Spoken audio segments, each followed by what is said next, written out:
Hello everybody, my name is Mohammed, and every first-person shooter is the same. Realistic, World War II inspired, and a waste of time. They all have toxic communities and it's probably the worst genre of games ever. Wait a second. My opinion can change? For those who don't know, Team Fortress 2, commonly shown as TF2, is a first-person shooter. It is a sequel to, what do you think, Team Fortress Classic. This game had a troubled development, taking around 9 years to actually come out. But then it finally did in a collection of some of Valve's games, mainly Portal and Half-Life 2, and a game called The Orange Box, released for the Xbox 360, PS3, and the Windows in 2007. Later on, TF2 got a standalone release on Steam, and on my worst frickin' nightmare. And then in 2011, Team Fortress 2 became a free-to-play game, and over a decade later... God, this game is so iconic. So, why would I be talking about a 14-year-old game right now?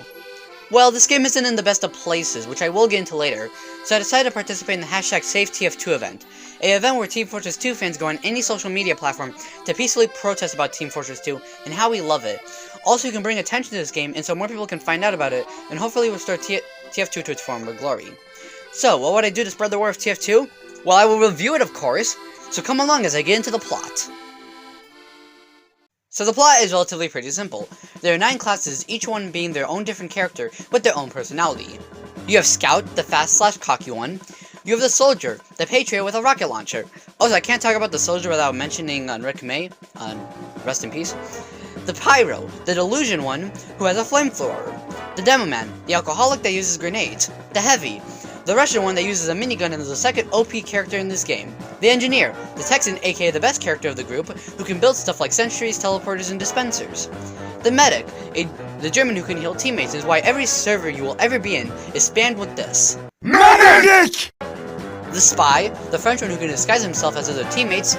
And finally, the Sniper, the Australian who is the first OP character due to having a sniper that can one-shot anyone if you are good enough. And they all work for Manco, who are destined to fight each other in 2 teams, red or blue. That's spelled B-L-U. Yes, it's spelled like that. And yeah, that's pretty much it. Actually, no, it's not, but if I were to recap the entire lore in this episode, it would take like 15 hours and 29 seconds. So let's move on before I have to do that. So the gameplay is relatively pretty simple. There are multiple game modes: Attack and Defend, Capture the Flag, aka the best mode, Control Point, aka the worst mode, King of the Hill, and Payload. Each mode basically ends the same: win. The game is a first-person shooter, so you use guns, but each class has different guns or health, which adds to strategy. Can you outrun the other guys and take the intelligence without dying? Pick Scout. Don't want to be in the action too much but still want to kill people? Sniper. Are you a loser? Medic, etc. However, like I said before, health and speed adds to the strategy. Scout is fast, yes, but has low health. Heavy has the most health and can kill people, but is very slow. Medic causes people to spam the E key, so beware of that, etc. So the characters you pick aren't always due to preference. But yeah, the gameplay is a standard shooter, but what do I like about this instead of something like Call of Duty or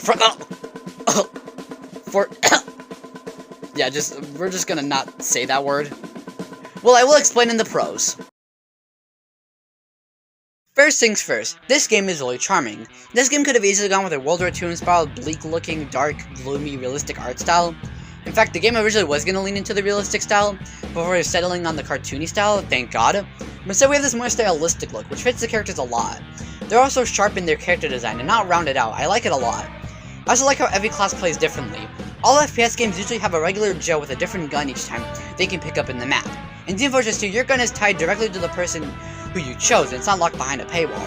And it adds to the strategy like I said before. It's not something like other FPS games like Fortnite or COD, where the skin that you choose just boils down to whatever one you like the most. Or in Fortnite's case, whatever one you can afford the most.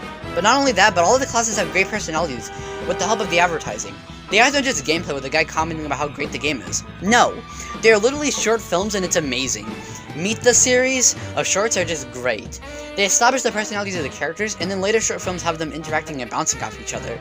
The short film of all the men thinking they're gonna die in 3 days due to eating tumor-filled bread is comedy gold. And even besides the style, the gameplay is just fun. I'm not even a fan of FPS games, but even I can get good at this because it's not just a regular shooter.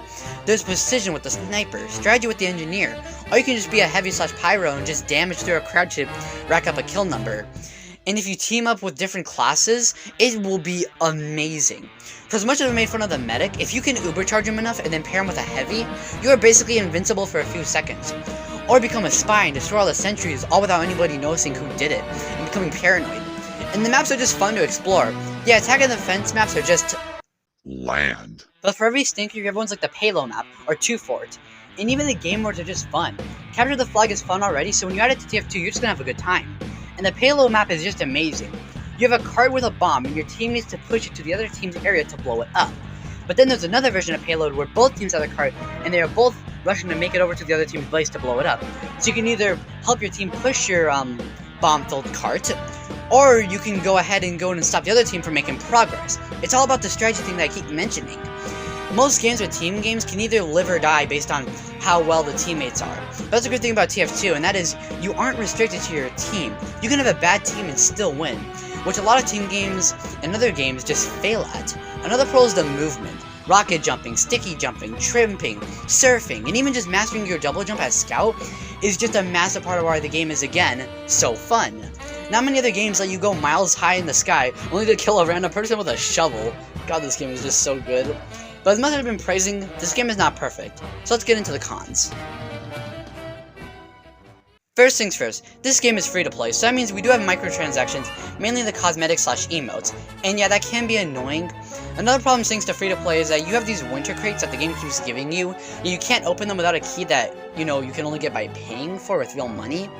Also, this really stupid thing where you have either a free type account or a premium type account, with free being people who didn't spend no money on TF2, and premium being people who did spend money on TF2. And being a free account is kind of limiting. Like, you can't do voice chat or text in the game as a free account, only premium. Or how in game modes like Man vs. Machine is completely blocked off unless you pay for it. You can't access those features in the community service, so it is kind of fine.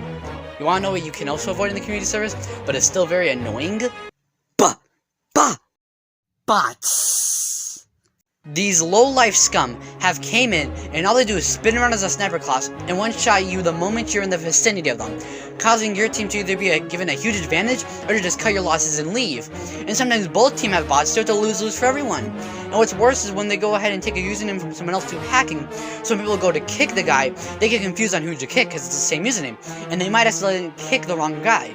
And if you have a free account, then you can't just text them saying, "Hey, I'm the real user, kick the other guy." These bots have rendered the game basically unplayable, and the only way to play the game without getting bots is to go to the community servers. But those don't reward you with XP, so you never level up. You wonder why Save TF2 is happening. It's because of these bots! And also because people are just not playing TF2 that much, but that's a less issue. And also, another problem is the whack balance. Like I said before, some classes are super OP, which is how bots are able to exploit them to get kills. Snipers can one-shot you even if they aren't a bot, and Heavy can just instantly kill you if you end up near him at the wrong point at the wrong time. Overall, Team Fortress 2 is a really good game. It is fun, unique, has a great style and personality, and is one of the best FPS games ever made. The only problem is the bots, something that the developers, Valve, have tried to fix but to no avail. And that sucks, because if they could fix this, then TF2 could be even better than it already is. What online game could say that they have a steady player base after 14 years with no sign of drop-off? This is why #SaveTF2 is important, because hopefully enough people can see these types of protests, and hopefully give Valve a better reason to fix their game. So, I was able to find an FPS that I like. Now let's see if I can find a Battle Royale that I like.